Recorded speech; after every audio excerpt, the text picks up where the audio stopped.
ब्रह्मचारी जी की वाणी में पढ़ा था। एक महात्मा जी भ्रमण करते थे तो उस समय असरफियां चलती थी, मोहरे असरफियां, तो उनको भेंट में देते लोग। तो या तो ठाकुर सेवा में लगे तत्काल या संत सेवा में तत्काल लगे, उसका संग्रह करके डोलना ये ठीक नहीं है बैरागी के लिए, सिद्धांत में ये ठीक नहीं। तो जब 2, 4, 6, 8 ऐसे मोहरे हुई, उन्होंने विचार किया कि और भ्रमण करके जब काफी मोहरे हो जाएंगी तो प्रयागराज में जब कुंभ पड़ता है, एक बार पूरे सब अखाड़े के संतों को, अलग अलग संप्रदाय सब संतों को बुलाएंगे और सबको खुआएंगे। अब साधु है तो यही विचार करेगा और क्या विचार करेगा। तो उन्होंने ऐसे डंडा बनवाया, बेंत, जो ऊपर से चूड़ीदार और भीतर पोला, और मोहरे उसमें डालते हैं। और भ्रमण, जहां जहां श्रद्धालु भगत थे सबके यहां जाना और इच्छा रखना कि एक मोहर तो दे दे दक्षिणा में।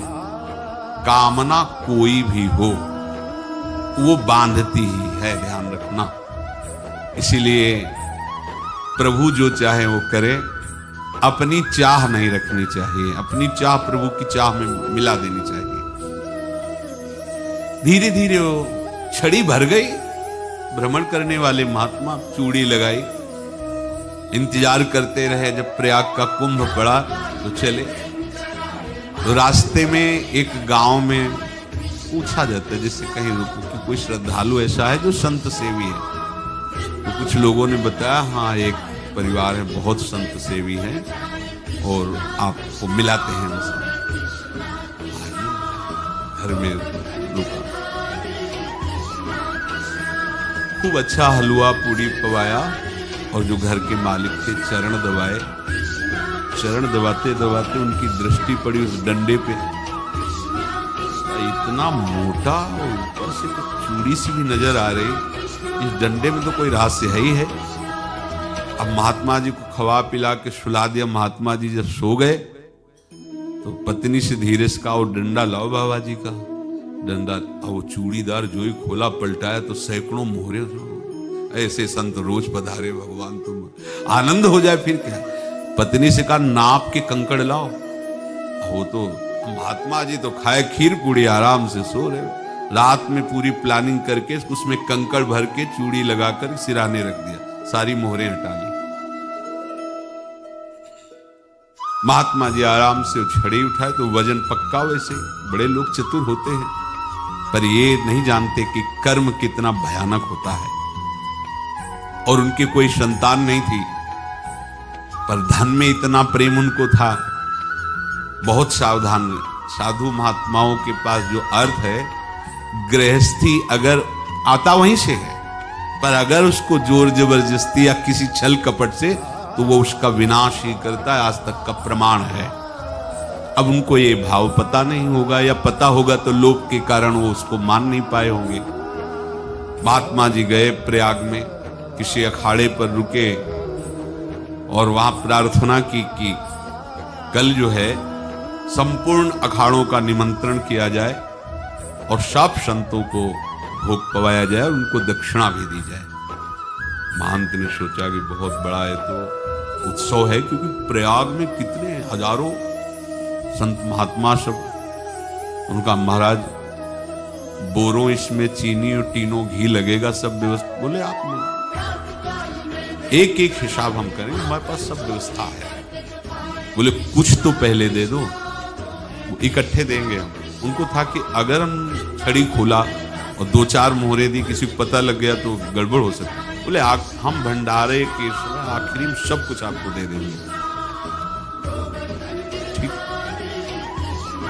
वो अपने पास से पैसे लगाकर खूब जितना सामग्री सब लाए, लाखों की, और सब संतों को निमंत्रण कर दिया। संत जन निमंत्रित हो गए, भंडारा बन रहा है। तब वहां की महानता है, उनका देखो भंडारा भी बन रहा है, संतों को निमंत्रण। अब आप अर्थ की व्यवस्था कीजिए, क्योंकि इतनी बड़ी हमारी सामर्थ्य नहीं थी, जितना हमने किसी तरह हमने व्यवस्था की। अब मुझे अर्थ चाहिए, तभी आगे की व्यवस्था बढ़ेगी। संतों को दक्षिणा देंगे और जिनसे अर्थ लिया उनको दे। देखो रसोई बन गई है सब। उनका छत में विश्वास नहीं तो यार चूड़ी खोली, उनको तो था ना कि मोहरे हैं कंकड़। तो जिसे कितना उनको सदमा लगा होगा, हजारों संतों का निमंत्रण, रसोई बन, और संत हो के छल कपट। तो उनका महाराज आपने तो हमारा नाश कर दिया, जो महंत थे। अब बताओ रसोई बन गई, संत निमंत्रित हो गए और आप ये कंकड़ दिखा रहे हैं हमको। आपने तो हमें बर्बाद कर दिया, हमारी इतनी सामर्थ्य नहीं थी, आप पहले बता देते। संत होकर ऐसा छल कपट।